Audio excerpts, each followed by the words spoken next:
have some fun around this generalised principle, and it's around the word but.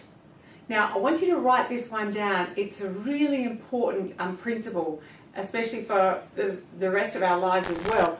But is a dismissive word, and it's not a good word to use in a conversation. Have you ever had a conversation with somebody and they've given their point of view and you just can't wait to get in and you go, but, la la la.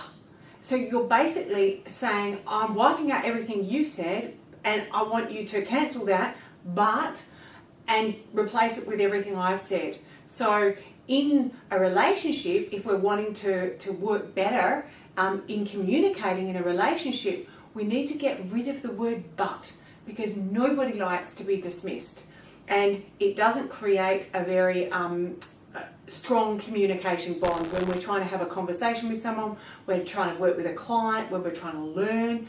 You imagine you're dealing with a client and they're asking about, if you can do it this way and this way, you go, no, but it doesn't, this and but this and but this, that doesn't feel very good for the customer.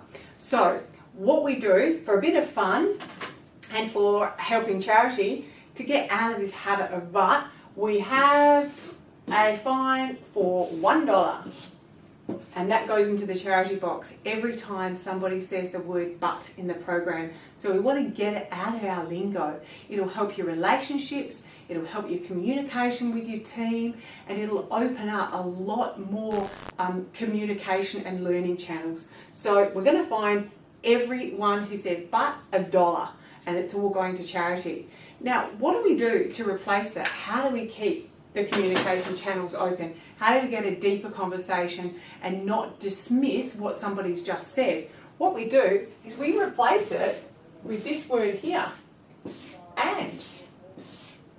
That's what we do. We replace it with the word and. So when somebody's talked about what their point is that they're putting across to you, and then you want to talk about your point, well then you can calmly talk to them about, yes, isn't that interesting? That's great. I've loved hearing more about what you're saying.